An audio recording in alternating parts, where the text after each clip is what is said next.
제2차 바티칸 공의회는 1962년 10월 11일 복음을 성전에 앉히는 즉위식으로 시작되었다. 그것은 이 자리에 모인 사람들과 그 모임에 있어서 복음이 가장 중요한 자리를 차지하여야 한다는 상징적인 의미를 담고 있었다. 참고로 말하자면 이 예식에 사용된 성서는 손으로 채색과 금박을 입힌 15세기 말엽의 귀중한 필사본이다. 한때 이탈리아 르네상스 시대의 위대한 인물 가운데 한 사람인 우르바노의 공작 페데리코 다 몬테펠트로가 소장했던 것으로 복음의 즉위식은 한처음 말씀이 계셨다는 요한복음의 첫 페이지를 펼쳐 거행되었다. 공예가 열릴 때는 언제나 하느님 말씀의 즉위식이 있다. 그것은 데이 베르붐, 곧 하느님의 말씀을 모든 것의 중심점으로 삼아야 한다는 것을 강조하는 하나의 상징적 제스처다. 교회 생활, 강론, 교리교육, 그리고 교회 일치를 도모하는 시도에서도 하느님의 말씀이 그 기준이 되어야 한다는 것이다. 공예는 1965년 또 하나의 중요한 헌장을 발표했다. 공예가 거의 끝나갈 무렵에 발표된 계시 헌장은 힘들고 오랜 토론 끝에 마침내 합의를 이루어낸 헌장으로 성서와 성전은 교회의 품에 맡겨진 하느님 말씀의 유일한 보고로서 모든 그리스도인의 생활의 중심이 되어야 한다는 내용을 골자로 하고 있다. 계시 헌장은 알차고 풍성한 열매를 맺었다. 교회 일치 운동에 대한 관심과 서로 다른 그리스도교파들이 함께 신학적 연구를 할 수 있다는 희망이 커져갔다. 또한 신자들은 과거와는 비교가 안 될 정도로 성서와 친숙하게 되었으며 전례와 성사, 영성 생활에도 많은 변화를 불러왔다. 성서에 대한 재인식의 결과로 유럽, 아프리카, 남미 등 각지에서 소규모 성서 읽기 그룹이 생겨났다. 이런 말씀의 학교에는 추기경, 주교, 사제, 평신도 모두가 참여했다. 후에 요한 23세가 된 론칼리 추기경은 이미 1956년 자신의 교구이던 베니스 교구 신자들에게 우리 모두 성서로 되돌아갑시다 라고 호소한 바 있었다. 그러나 성서로 돌아가는 것은 기도의 중요성을 강조하는 동시에 개인과 공동체를 막론하고 생활 속에서 기도를 실천하는 것을 의미하기도 했다. 기도와 성서 연구 그리고 묵상이 고루 강조되는 대표적인 예로 보제 공동체를 들 수 있을 것이다.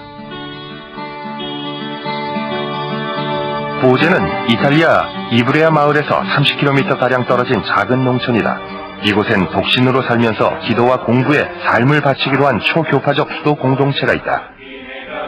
보제 공동체에는 교파뿐만 아니라 남녀 구별도 없다. 이들에겐 저마다 직업이 있다. 교사도 있고 노동자도 있고 간호사도 있다. 이들은 재산을 철저히 공유하는 생활을 한다.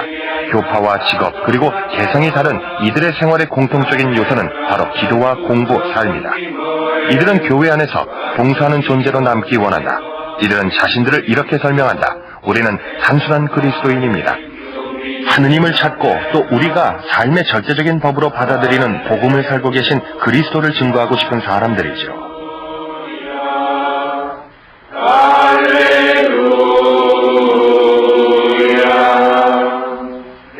마음이 가난한 사람은 행복하다. 하늘나라가 그들의 것이다. 온유한 사람은 행복하다. 그들은 땅을 차지할 것이다.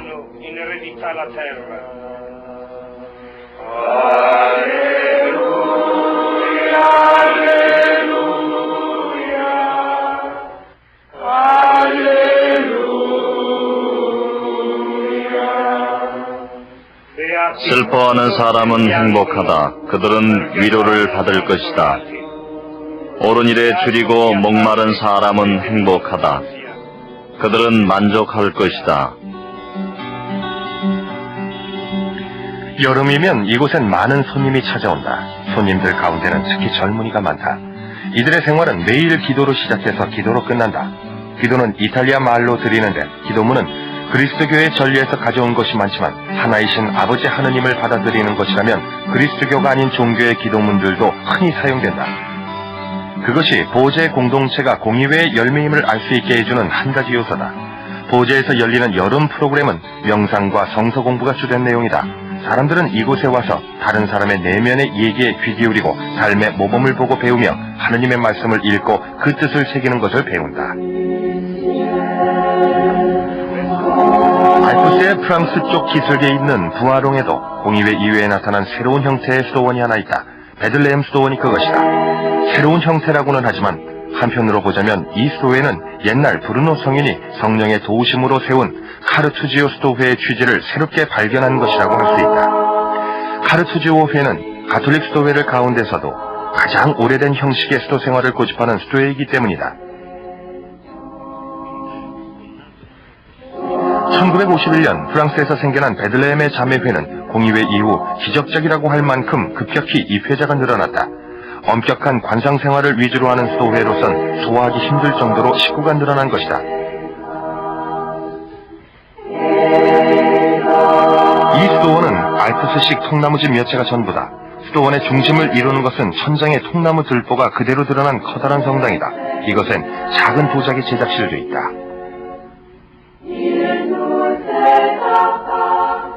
수녀들의 하루는 아침 6시 15분 전에 바치는 긴 기도로 시작해서 하루 종일 기도를 중심으로 이루어진다.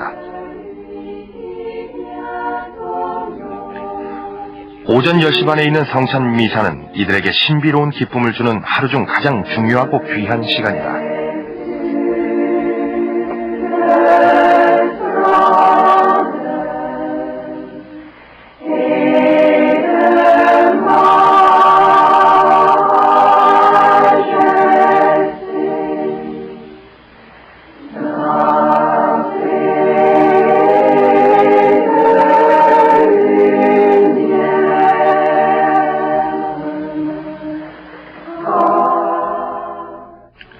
그런 다음 각자 조그만 독방에서 침묵의 시간을 가진다. 점심 식사도 이 방에서 홀로 한다. 오후엔 작업이 있다. 일도 가능한 한 혼자 고독 속에서 한다. 오후 6시엔 노래로 바치는 저녁 기도가 있다. 이들은 대부분 젊은 처녀들로 개중엔 소녀나 다름없는 어린 처녀들도 있다. 수신 배경도 제각각인 이들이지만 오직 그들의 소명에 기뻐할 뿐이다. 이 소명의 신비는 무엇일까? 고독과 행복 안에서 하느님을 섬기는 것, 하느님의 말씀을 듣는 것, 이곳에선 그 모두를 다 할 수 있다. 수녀들은 이렇게 말한다. 우리는 하느님의 말씀을 찾는 데 많은 시간을 들입니다. 하느님의 말씀을 묵상하고 그것을 우리 자신의 것으로 만들려고 노력합니다. 말씀을 머리로만 이해하는 게 아니라 그 말씀으로 우리의 마음과 삶, 우리 존재 자체가 진정 변화할 수 있도록 말이죠. 예수님께서 사마리아 여인에게 뭐라고 하셨던가? 아버지께서는 영적으로 참되게 예배하는 사람들을 찾고 계신다 하지 않으셨던가? 이것은 하느님 말씀의 중요성을 생각해 하는 말씀이다. 그런 점에서 말씀의 중요성을 강조하는 모든 관상단체, 수도회, 성서읽기 운동본부들 역시 제2차 바티칸 공의회의 열매다. 하지만 성서로 돌아가는 것도 전례쇄신의 경우와 마찬가지로 공의회가 이룬 가장 뚜렷한 변화 가운데 하나인 교리개혁을 빼고서는 말할 수가 없다. 정확히 얘기하면 공의회는 교리에 관한 문헌은 단 하나도 발표하지 않았다. 그런데도 바오로 6세는 2차 바티칸 공의회는 현대 세계를 위한 교리를 제정했다고 분명히 말했었다. 네덜란드의 새로운 교리 교육서로 한동안 세상에 떠들썩했던 일을 모르는 사람은 없다. 하지만 세계 곳곳의 지역교회와 수많은 교리 교사들이 새로운 교리를 가르치기 위해 얼마나 소리 없이 꾸준한 노력을 기울여 왔는지 아는 사람은 많지 않다. 그래서 셰누 신부는 이를 고요한 혁명이라고 표현했다. 그럼 다시 옛날로 돌아가보자. 1962년 제2차 바티칸 공의회가 개최되었을 즈음 세계에는 극적인 사건들이 연이어 일어나고 있었다. 쿠바 사태가 일어났다. 최초로 두 초강대국 사이에 핵도발 위험이 일촉즉발의 국면에 이르자 세계는 아연 긴장했다. 10월 22일 미국의 존 F 케네디 대통령은 핵미사일을 싣고 쿠바로 향하는 소련의 함대를 해상 봉쇄하겠다고 공식 발표했다.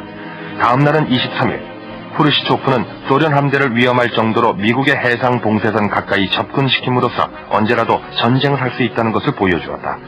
세계는 숨을 죽인 채 사태를 지켜보고 있었다. 하지만 마지막 순간에 함대는 방향을 바꾸었고 10월 28일 소련은 쿠바에 핵미사일 기지를 설치하지 않겠다고 발표했다. 그때부터 두 초강대국 사이에는 관계 개선의 기미가 보이기 시작했다. 제2차 바티칸 공의회는 따라서 냉전시대의 종말과 때를 같이 한다. 쿠바 사건은 실패를 인정함으로써 승리할 수 있다는 것을 보여주었다. 후르시초프와 케네디는 최후의 수단을 쓰지 않고 사태를 해결했다는 점에서 둘 다 승리자였다. 공의회가 첫 발을 내디딘 시기는 국제정치에 조심스럽게 해빙 무드가 시작되는 때였다. 몇 달 후인 1963년 4월 교황 요한 23세는 자신의 영적 유언이라 할 회칙 지상의 평화를 발표했다. 이 회칙은 제목이 말해주듯 평화의 문화에 관한 대헌장이다. 이 회칙에서 유한 23세는 군비 증강과 핵무기 경쟁의 논리를 설파하고 70년대와 80년대에 새로운 문화를 형성해 나갈 주제를 예고했다. 진정한 평화의 논리는 모든 인간과 모든 인종, 모든 국가 간의 동등함이 인정될 때 비로소 바로 설 수 있습니다. 평화는 정의와 분리되어서는 가난한 나라들의 주의를 기울이지 않는 상황에서는 결코 달성될 수 없습니다. 착취와 식민주의, 억압이 있는 곳에는 평화가 있을 수 없습니다.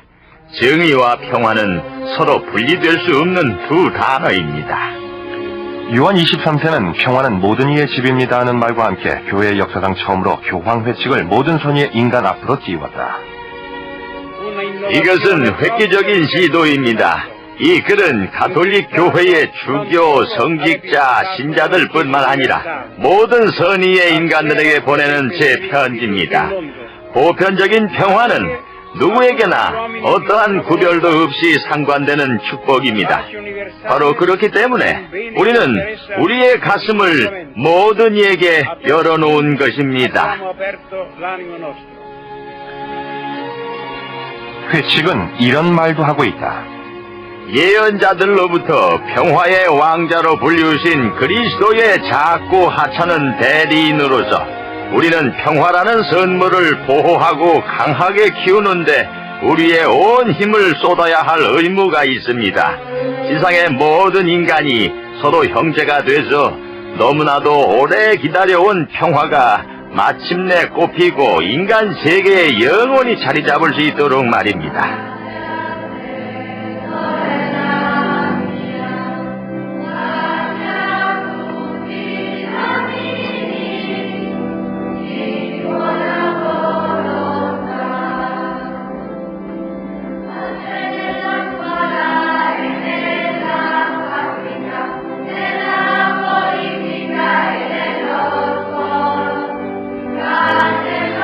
1965년 10월 4일 바오로 6세는 뉴욕 유엔 본부에 모인 각국 대표들 앞에서 극히 강경한 어조로 연설했다. 다시는 전쟁 없는 세상을.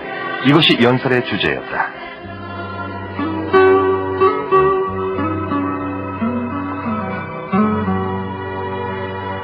이것은 1982년 6월 뉴욕에서 있었던 대규모 평화 시위 장면이다.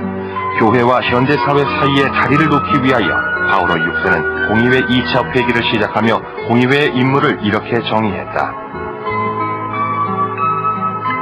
평화와 대화는 공의회 이후의 교회가 역사와 신앙 사이에 그리고 교회와 세상 사이에 다리를 건설하기 위해 선택한 도구이자 목표였다.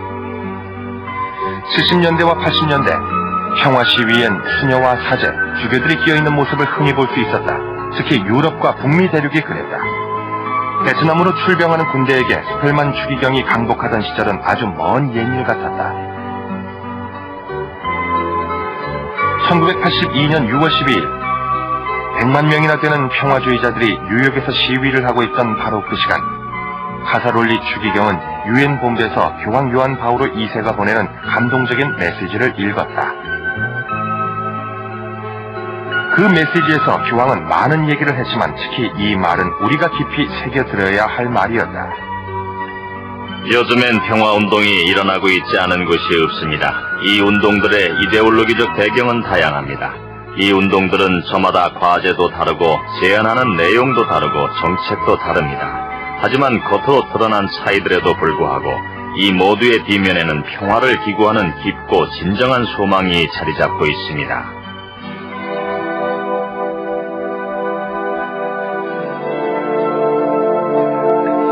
포클랜드 전쟁이 일어나자 요한 바오로 2세는 한창 전쟁을 치르고 있는 사람들을 향해 다시 한번 전쟁 없는 세상을 하고 외쳤다.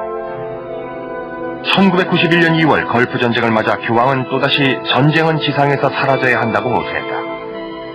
정치적인 규범이나 국제 정의가 아무리 중요한 것이라 해도 우리는 전쟁 그 자체만을 잣대로 바라볼 수 없습니다. 우리는 이 전쟁을 제2차 바티칸 공의회가 우리에게 제시한 규범들의 관점에서 바라보지 않을 수 없습니다. 이것이 교황 말씀의 골자였다. 우리가 우리 형제들을 돕고 평화를 위해 구체적으로 어떤 일을 할 수 있는지 깨달을 수 있도록 도와주십시오. 우리를 깨우쳐 주시고 길을 제시해 주십시오. 요한 바오로 2세는 1981년 히로시마의 평화공원에서도 공의회가 제시한 이 기준들을 강조한 바 있었다. 입법부와 행정부의 지도자들이여, 정치적 권력과 경제적 힘을 가진 사람들이여, 그대들에게 말합니다. 우리 모두 정의 안에서 평화를 위해 힘쓰겠다고 다 같이 맹세합시다. 지금 이 자리에서 우리 다 함께 엄숙히 서야 갑시다. 전쟁은 더 이상 용납되어서도 서로 간의 차이를 해소하는 수단이 되어서도 안 된다는 것을 우리 동료 피조물들에게 약속합시다. 군비 축소와 모든 종류의 핵무기 파기를 위해 끝까지 노력하겠다고.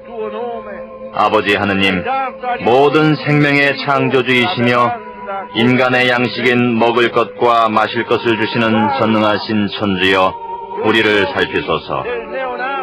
우리는 갓난아기의 눈이 돼서 당신을 찾아 헤맵니다.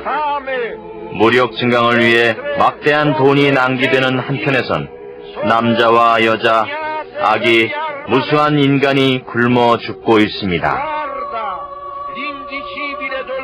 빵을 애걸하며 죽어가는 아이들을 바라봐야만 하는 부모의 괴로움, 그 표현할 길 없는 괴로움을 보십시오.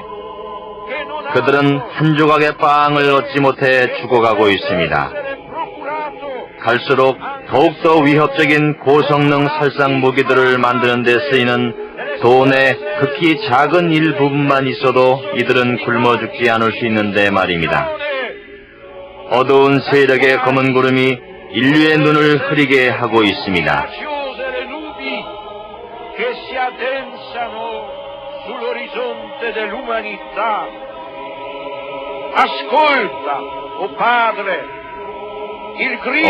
아버지 하느님, 전쟁이라는 재앙에 괴로워하는 인간의 부르짖음을 들어주십시오.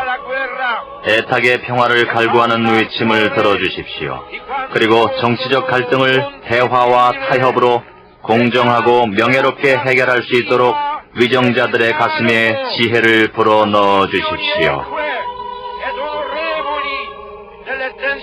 또한 자신과 가족의 좀 더 나은 삶을 위해 애쓰는 사람들, 최소한의 생계수단을 이어나가기 위해 투쟁하는 너무나 많은 사람들의 고통과 고뇌를 살펴주십시오.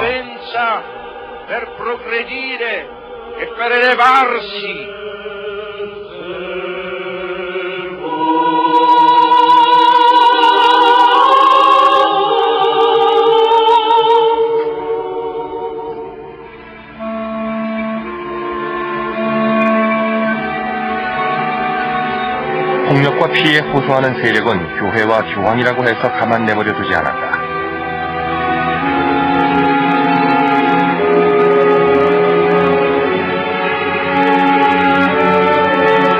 여기 교회가 인간 가족과 함께 행진하고 있다. 하느님 백성의 역사는 곧 모든 인류의 역사이기 때문이다. 교회는 그 역사를 그리스도의 말씀의 비단에서 읽기 원한다. 이것이 공의회의 마지막 헌장인 현대 세계의 사목 헌장의 요체다. 기쁨과 희망, 슬픔과 번뇌, 특히 현대의 가난한 사람과 고통에 신음하는 모든 사람들의 그것은 바로 그리스도를 따르는 신도들의 기쁨과 희망이며 슬픔과 번뇌인 것이다. 교회는 모든 세대를 통하여 그 시대의 특징을 탐구하고 복음과 인간 체험의 비단에서 해석함으로써 교회에 맡겨진 예언적 사명을 수행할 의무가 있다. 교회는 세상에서 도피해서도 세상의 법칙들에 자신을 적응시켜서도 안 된다. 이에 대한 증거는 여러 국가의 권력과 정치적 협상들에 대하여 그리스도교의 여러 교회들이 보여주는 진보적인 태도에서 찾아볼 수 있다. 교회의 이러한 예언자적 역할은 역사와 함께 갈수록 진보한다. 마르크스 레닌주의가 해체되면서 또다시 모든 사람에게 종교의 자유가 주어졌다. 1989년부터 지금까지 유럽과 세계의 얼굴이 바뀌는 동안 권력은 새로운 균형 상태에 놓이게 되었고 사람들은 새로운 희망에 부풀었다. 요한 바오로 2세와 소연방의 대통령이자 공산당 서기장인 미하일 고르바초프의 만남, 고르바초프는 이때 교황에게 소련의 양심의 자유와 종교기구의 조직을 인정하는 법을 제정할 것을 약속했다. 국가적 무신론이 70년 만에 마침내 무너지는 순간이었다. 그로부터 얼마 후엔 구소연방 지역에 대한 교황의 방문이 계획되었다. 1989년 10월 8일 서울에서는 교황이 곧 중국 본토의 가톨릭 공동체를 방문하리라는 발표가 있었다. 유스티시아 에트박스, 정의와 평화, 요한 23세의 오래된 이 두 가지 명제는 공의회와 현대 세계의 사목 헌장으로 뿌리를 내린 후 오늘날까지 큰 효력을 발휘하고 있다. 가톨릭 교회는 평화를 만들어내고 그것을 키워나가는 존재입니다. 우리는 자신있게 그렇게 말할 수 있습니다. 교회는 세상에 평화를 이루어 가야 할 사명이 있습니다. 우리는 그 사명을 교회를 세우신 예수님으로부터 받았습니다. 예언자들은 그분을 평화의 왕으로 불렀습니다. 그 평화는 공포나 의심, 서로 간의 불신에 기반을 둔 것도 아니고 하느님의 영광 속에 아버지의 사랑과 축복으로 창조된 인류를 말살하리라는 위협으로 보장되는 것도 아닙니다. 평화는 인간의 정직함과 정의, 진리에 기반을 두고 있으며 자비의 실천과 자유를 지키려는 끊임없는 노력으로 유지되는 것입니다. 그것이 평화입니다. 평화는 모든 이의 가슴에, 가정에, 일터에, 국가 공동체에, 그리고 세계에 언제나 존재해 왔습니다.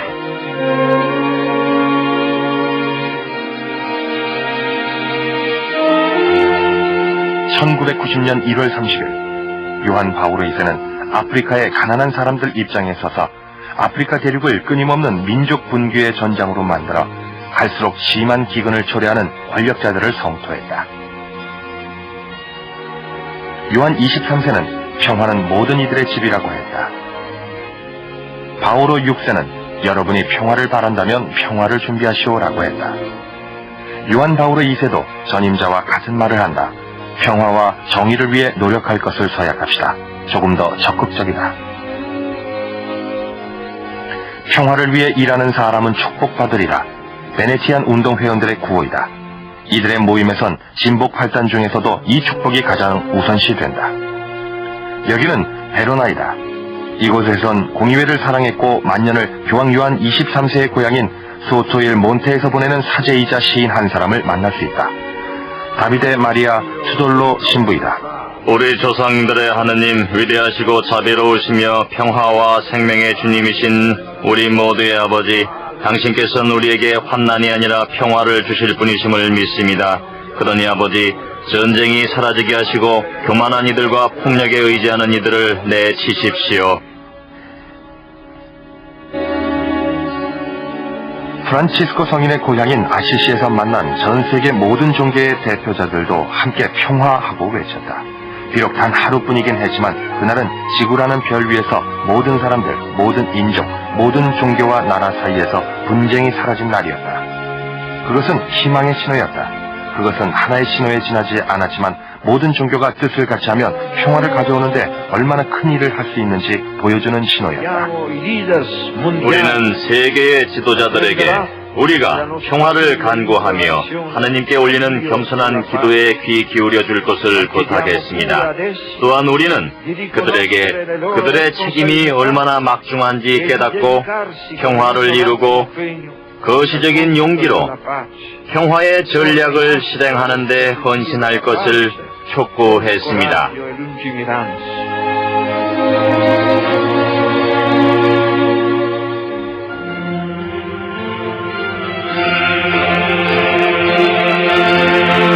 종교 자유의 권리는 인간 존엄성의 가장 기본적인 권리에 속한다. 모든 인간은 자신의 양심에 반하는 행동을 하지 않을 수 있어야 하며 따라서 어떠한 형태의 강압도 받아서는 안 된다.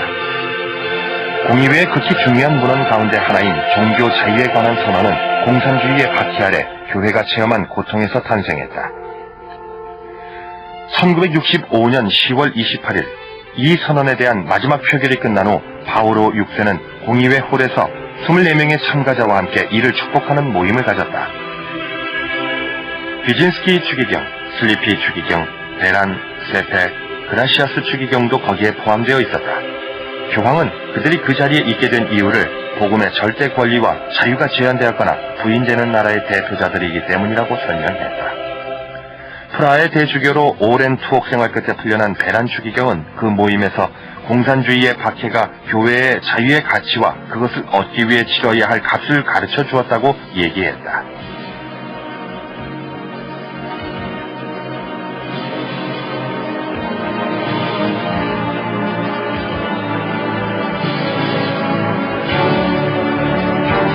비진스키 추기경은 공의회 준비 기간부터 로마에서 철의 장막 뒤에 가려져 있던 교회의 모습을 증거하고 있었다. 그의 길은 후에 보이치와 추기경으로 이어진다. 후에 교황 요한 바오르 2세가 되어서도 쉬지 않고 종교적 자유의 귀중함을 강조함으로써 많은 이로 하여금 종교적 자유야말로 인간의 모든 자유의 기초임을 깨닫게 해주었다. 1989년 세계 정치에 예상치 못한 변화가 일어나자 우리는 공의회가 보여준 예언자적 선견 지명을 한층 더 잘 이해할 수 있었다.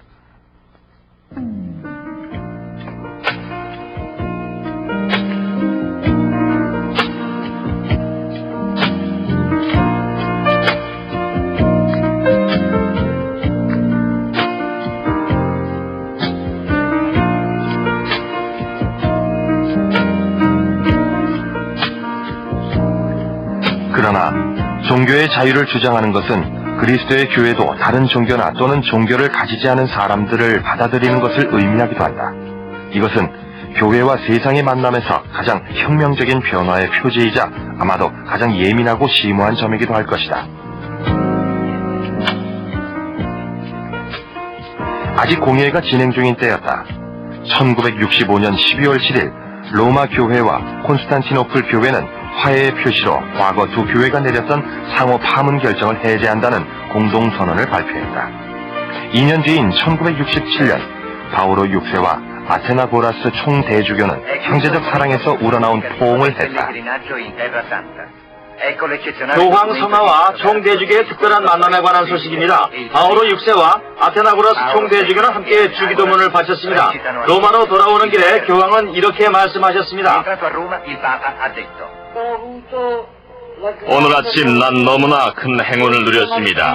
오늘 아침 나는 그토록 오랜 세월 갈라져 있던 콘스탄티노플 교회의 총대주교와 서로 껴안았습니다. 우리는 그리스도의 영광과 인류의 유익을 위한 형제적 사랑에 대해 그리고 일치를 향한 소망에 대해 얘기를 나눴습니다.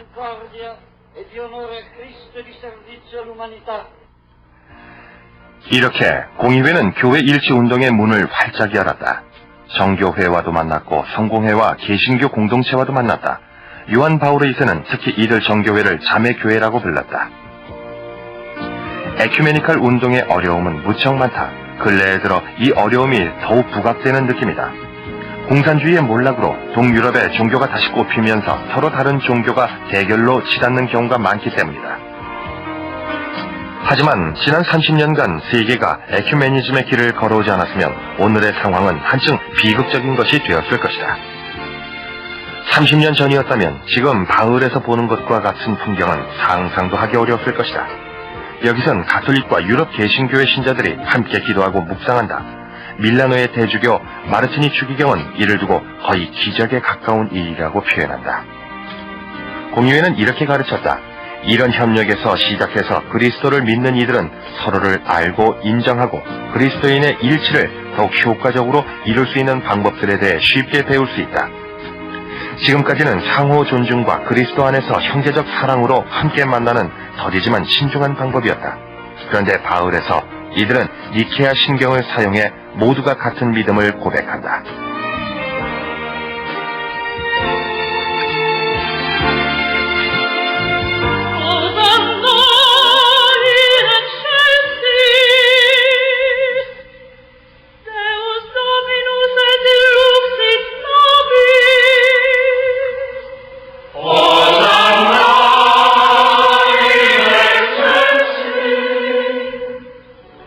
(1986년 4월 13일) 첫 번째 교황성 베드로 이래 2000년 만에 처음으로 교황이 유대인들의 회당에 발을 들여놓았다. 교황이 로마의 유대인 회당을 방문한 것이다.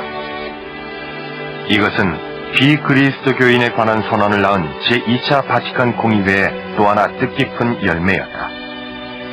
비그리스도교인에 관한 선언은 타 종교에 관한 개척자적 시각을 지닌 문헌으로 가톨릭과 아브라함의 자손들 사이의 조화와 유사점을 강조한 최초의 교회 문헌이었다. 여러분은 우리의 가장 사랑하는 형제입니다. 아니, 우리의 맏형입니다.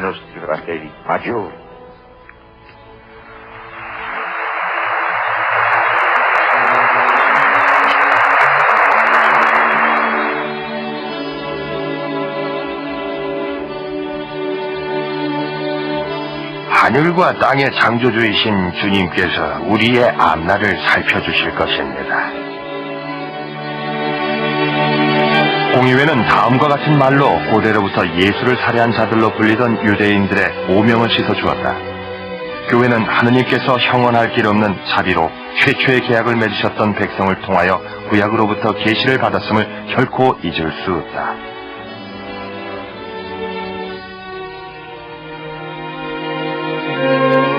뿐만 아니라 비그리스도교에 관한 선언은 힌두교, 불교, 이슬람교 등 타종교의 구체적인 믿음의 내용을 최초로 인정함으로써 가톨릭 교회와 비그리스도 종교들 간의 만남의 문을 열기도 했다. 평화의 밑바닥에는 기도가 있다.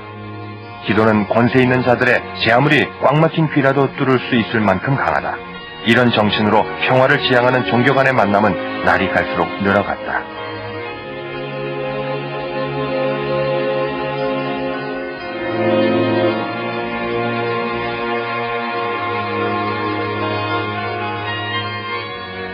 아시시의 정신이 부활했다. 비그리스도 종교의 대표자들과 교황이 함께 기도를 올렸다. 이것은 공의회라는 피라미드의 저 꼭대기 일부가 드러난 것에 불과했다. 가톨릭 교회는 이 종교들에게서 진실되고 거룩한 그 어떤 요소도 거부하지 않았다. 정확히 30년 전 교황 요한 23세가 공의회 개회사에서 한 말을 다시 듣는 것 같지 않은가. 그의 말은 오늘날 하나의 현실이 되었다. 가톨릭 신자들 사이의 일치, 갈라진 그리스도인들과의 기도와 소망에 있어서의 일치, 타 종교를 믿는 이들에 대한 존경과 사랑에 있어서의 일치, 인류는 이 일치를 통해 더 넓은 일치를 위한 준비를 해 나갈 수 있을 것입니다.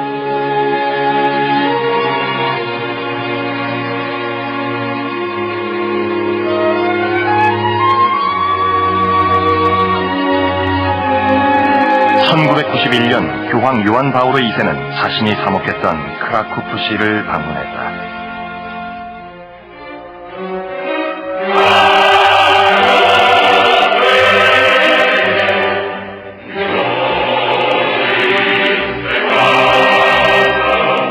공의회 당시 젊은 대주교였던 그는 13번 스키마에 관한 논쟁에 특히 깊이 관여했다. 13번 스키마란 현대 세계의 사목헌장에서 현대 세계 안의 교회에 관한 항목이었다. 그는 나치 치하에서 청년기를 보내고 아직도 공산주의의 박해 속에서 살아가는 사람만이 보여줄 수 있는 확신을 가지고 토론에 임했다. 보이치와 주교는 사목헌장이 성실하고 책임있는 태도로 기꺼이 대화에 임하려는 자세를 견지하는 한편 현재 동유럽의 상황이 증거하듯 교회와 세상 사이엔 분쟁의 가능성이 항상 존재한다는 사실을 분명히 인정해야 한다고 주장했다. 공의회가 낳은 낙관주의는 교회 안에서도 새로 단련되고 틀이 잡혀 오늘날엔 보이치와 대주교가 주의를 환기시킨 교회와 세상의 극적인 관계가 현실적인 것으로 보이게 되었다. 사회에 대한 관심은 그 자신 교회의 가장 1차적이고 중요한 길이라고 표현한 인간을 향한 그의 여정의 발걸음을 재촉하고 있다. 1978년 10월 22일에 있었던 한 중요한 강론에선 요한 바오로 2세는 이렇게 외쳤다. 두려워 말고 여십시오. 그리스도께로 가는 문을 활짝 여십시오. 두려워하지 마십시오. 그리스도께서는 인간의 마음 속에 무엇이 들어있는지 다 아십니다. 어떤 문제들이 쌓여있고 어떤 제한들이 있다 해도 두려워하지 말라. 이것은 그가 공의회에서 보여준 중재의 노력과 같은 논리에서 나온 말이었고 같은 소명의식의 표현이었다. 공의회로 대화의 시대를 연 가톨릭 교회는 강한 카리스마를 지닌 교황이 앞장선 가운데 나날이 변하는 세계 상황 안에서 인간을 향한 교회의 길을 강조하고 있다. 진리의 귀를 기울이십시오. 선을 갈망하는 타는 목마름에, 자유를 그리는 굶주림에, 아름다움을 소망하는 마음에, 양심의 소리에 귀를 기울이십시오. 그러므로 우리 교회는 언제나 그리스도의 눈으로 인간을 바라봐야 합니다. 교회는 위대한 보고의 관리자로서의 자신을 그 언제보다 뚜렷하게 의식해야만 합니다.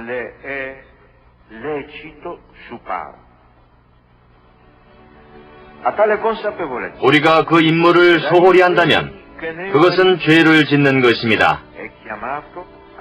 모든 그리스도인은 이 작업에 함께하고 그것을 실천하는 데 앞장서야 합니다.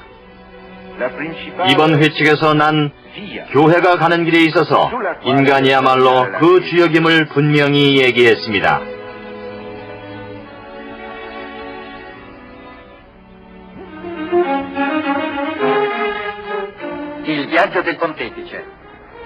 교황 성화의 여행에 관한 소식입니다. 요한 23세께서 로레토와 아시시를 방문하기 위해 바티칸역을 떠나고 계십니다. 교황께서 지나시는 길의 역마다 수천 명의 신자들이 모여들어 목자에게 경의를 바치고 있습니다. 교황께서 로마를 비우시기는 지금으로부터 거의 100년 전 비오 9세 이후 처음입니다. 그때도 이와 비슷한 여정이었습니다. 교황을 다시 움직이게 한 것은 공의회였다.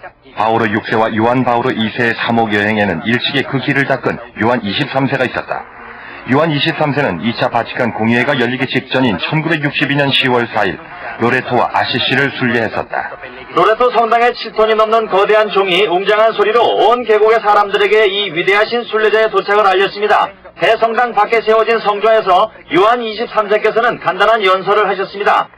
연설은 로레토 성지가 언제나 세계를 향해 열린 창문이 되도록 하라는 말씀으로 끝을 맺었습니다. 사랑하는 여러분, 이것은 제가 여러분께 드리는 세 번째 축복입니다. 이 축복은 아까 성당 안에서와 바깥에서 여러분이 받은 축복을 완성하는 것입니다. 우리의 삶은 순례입니다. 그렇기에 우리는 지금 여기에 이렇게 있는 것입니다. 우리는 잠시 머물렀다가 곧 다시 길을 떠납니다. 난 여러분이 오늘 받은 인상이 공의회가 시작되고 진행되는 동안 늘 처음처럼 계속되기 바랍니다.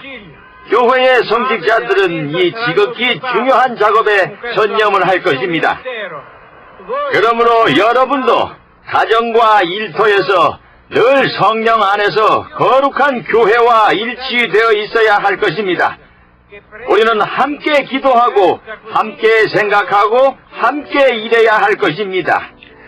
그 여행은 이탈리아를 벗어나지 못한, 더 정확히 말하면 과거 교황령에 속했던 가까운 곳을 기차를 타고 단 하루 방문하는 것에 지나지 않았다. 그러나 그 여행에는 교황이 사목적 임무를 달성하기 위해 로마 밖으로 나가야 한다는 개념이 이미 자리 잡고 있었다. 이 개념은 그의 후계자들에 의해 괄목할 만한 발전을 한다. 바오로 6세 교황은 공의회 기간 동안 예루살렘과 유엔 본부를 방문한 데 이어 여러 대륙의 상징적인 의미의 방문을 했다. 이 여행들은 교황의 주보성인이신 사도 바오르께서 보여준 사람을 찾아 나서는 선교와 맥락을 같이 하는 것이었다.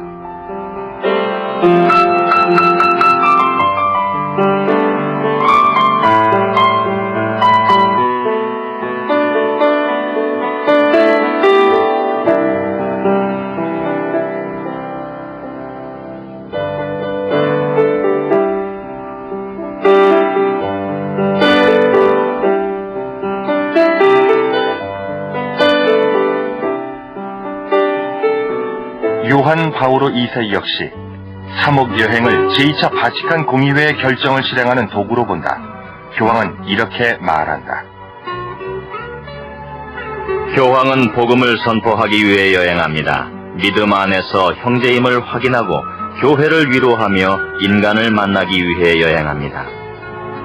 1991년 1월 22일 발표된 교황 회칙 레뎀프토리스 미시오, 구원의 임무는 요한 바오르 2세가 교황의 선교적 사명을 얼마나 중요하게 생각하는지 보여준다. 나는 교회가 자신이 가진 모든 에너지를 새로운 복음화와 인간에 대한 사명에 바칠 때가 왔다고 느낍니다.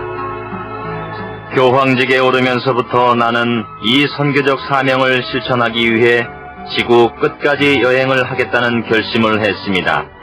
나는 그리스도를 모르는 사람들도 직접 만나보았습니다.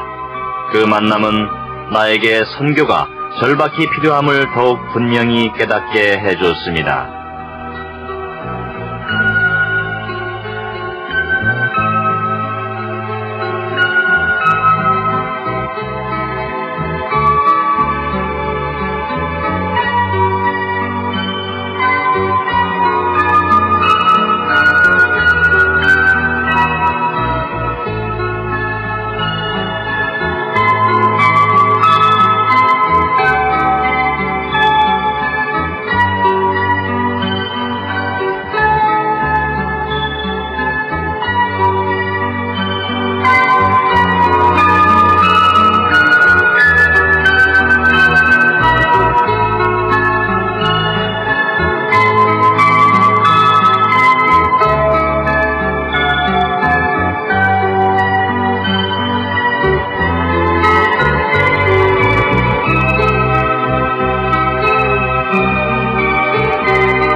요한 바오르 2세는 요한 23세와 바오르 6세가 실천해왔던 세계로 향한 교회라는 사업을 완성해 가고 있다. 바오르 6세는 공의회의 교회를 인류에 관한 전문가라고 표현했다. 그런가 하면 5세기 만에 처음으로 이탈리아인이 아닌 사람으로서 베드로의 후계에 오른 폴란드 태생의 교황은 인간 중심 사상이야말로 교회의 길이라고 강력히 선언했다. 그것은 30년 전이라면 상상할 수 없을 정도의 사건이요 발언이었다. 이것이야말로 코페르니쿠스적 혁명이었다. 신학자 셰누의 말을 들어보자. 예전에는 불변이 교회의 모토였습니다. 교회는 전통의 벽주에 요지부동으로 버티고 있었습니다. 지금은 움직이는 교회가 됐지요. 현재 세계의 사모권장이 그친 겁니다. 사모권장은 서두부터 교회 역사상 유례없는 말로 시작됩니다. 바티칸 공의회는 진실로 새로운 사건이었죠. 사모권장은 서론에서 세계에서 벌어지는 운동들을 분석할 필요가 있다고 얘기합니다. 직접적으로 이렇게 말합니다. 우리는 새로운 시대에 살고 있다. 이 시대는 교회가 이전에 보여주었던 부동성에 대해 도전하고 있다. 그것은 혁명의 예고였습니다. 그러므로 이 역동성은 계속되어야만 합니다. 언제나 영원한 진리로 돌아가기만 할 것이 아니라 세상 안에서도 진리를 찾아야 합니다. 물론 이 둘은 서로 연결되어 있습니다. 교회를 세우는 건 그리스도와 그의 사도들이었으니까요. 진리를 추구하되 살아있는 진리를 찾자는 게 되겠죠. 이제 인간이 연구의 대상이 되었습니다. 하느님만이 직접적인 연구 대상이었던 시절은 끝났습니다. 밀라노의 콜롬보 주기경은 매우 보수적인 분이었습니다. 그분이 그러셨죠. 이 공의회는 하느님의 공의회가 아니라 인간들의 공의회라고. 그런데 지금의 교황님은 한 발 더 나아가 인간이야말로 교회가 따라 걸어가야 할 길이라고 얘기하십니다. 1981년 4월 28일 요한 바오르 2세는 요한 23세의 고향인 소토일 몬테를 방문했다. Da questo concilio, la cui opera Giovanni XXIII iniziò, guidato 요한 23세께서 소집하신 공의회는 당신께서도 인정하셨듯 성령의 인도와 감화 아래 치루어진 공의회였습니다. 교회는 최후의 만찬에서 그리스도께서 사도들에게 하신 말씀의 힘으로 새로운 신앙을 가진 교회로 다시 태어났습니다. 교회는 자신의 사명에 대해 새로운 확신을 얻었습니다. 그것은 구세주이신 주님으로부터 받은 사명입니다. 교회는 미래를 향해 가는 존재로 다시 태어났습니다.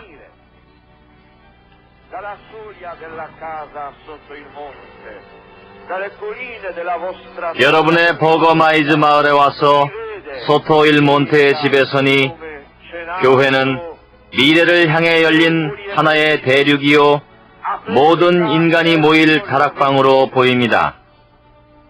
È difficile sottoporre qui ad un'analisi profonda la 지금 이 자리에서 앞으로의 전망을 본격적으로 분석하는 것은 어려운 일입니다.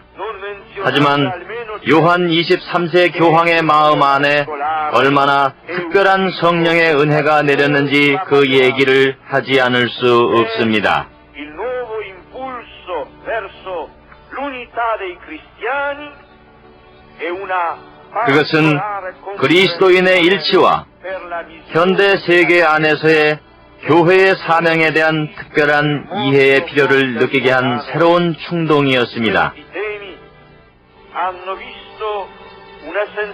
이것은 공의회 진행 과정을 통해 괄목할 만한 발전을 이루었습니다. 오늘의 교회엔 세계 곳곳에 그리스도인들의 다락방이 생겨났습니다. 그러함에도 불구하고 세상엔 싸움의 구실이 되는 긴장과 위기가 끊이지 않습니다. 그렇지만 우리는 소토일 몬테, 여러분의 버거마이즈 마을에서 태어난 교황님에 의해 하느님의 섭리가 인간의 손길로 실현되는 시대가 시작되었음을 잊지 말아야 할 것입니다.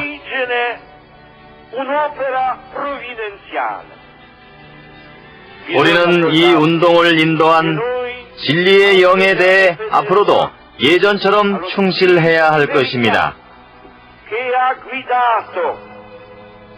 우리는 공의회의 결정을 이해하고 그것을 실행하는데 정직하게 노력해야 할 것입니다.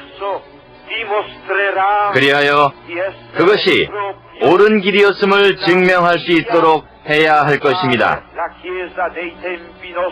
오늘의 교회와 내일의 교회는 그 길을 따라 그 운명의 완성을 위해 나아가야 할 것입니다.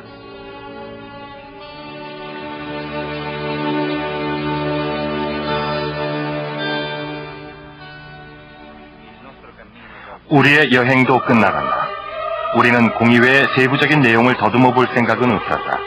참가한 사람들의 이름을 나열할 생각도, 어떤 사건들이 일어났는지 역사를 순서대로 되훑어볼 생각도 없었다. 그보다는 공의회 하면 떠오르는 이미지들을 생각해보고 싶었다. 그 느낌을, 그 중요성을, 그리고 교회의 삶에 옷을 입히고 지금도 입히고 있는 그 혁명적이고 혁신적인 섭리의 성격을 돌아보고 싶었다. 공의회가 뿌린 씨앗들이, 그때 보였던 징후들이, 그 당시 제기된 절실한 요청들이 지난 30년 동안 교회와 세상의 지속적인 대화 안에서, 다시 말해 세상의 역사와 한데 얽혀있는 그 구원의 역사 안에서 어떤 새로운 결과들을 가져왔는지 정리해보고 싶었다. 사랑하는 여러분, 여러분의 목소리가 들립니다. 내 소리는 하나의 목소리에 지나지 않습니다. 하지만 그것은 세상 모든 목소리를 합친 소리이기도 합니다.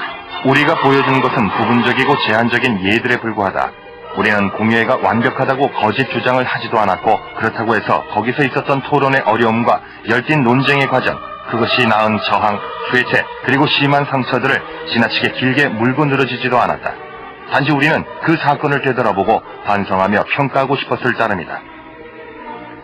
공의회는 아직 실현되어가는 과정에 있다. 그 일은 이제 교회의 새로운 세대의 손에 달려있다. 이들은 1962년 10월 11일에는 아직 태어나지도 않았고, 열띤 논쟁과 급격한 변화가 일어나던 시기엔 너무 어려서 공의회 이전의 교회에 대한 기억이라곤 전혀 없는 세대다. 그러나 제2차 바티칸 공의회의 최종 결산 보고서를 작성한 이들은 아마도 이들 신세대 가톨릭 신자들일 것이다. Pater et Filius et Spiritus Sanctus.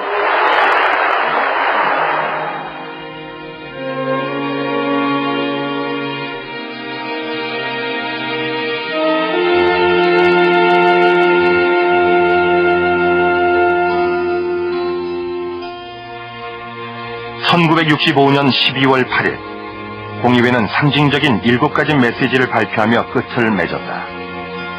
위정자들에게, 지식인과 사상가들에게, 예술가들에게, 여성들에게, 병자와 고통받는 이들에게, 노동자들에게, 청소년들에게가 그것이다. 그러면 공의회의 마지막 메시지인 청소년들에게 보내는 메시지를 들어보자. 마침내 공의회는 전 세계의 남녀 청소년들에게 마지막 메시지를 보내는 바이다. 교회는 4년 동안 스스로 젊어지려고 노력했다. 그것은 참 생명이시며 영원히 젊으신 그리스도, 신이 교회의 창설자로서 계획하신 것을 실현하기 위해서였다. 이 중대한 생활의 재검토를 마치면서 교회는 그대들에게 한마디 하고자 한다. 공의회에서 밝게 켜놓은 불빛은 바로 그대들을 위한 것이다.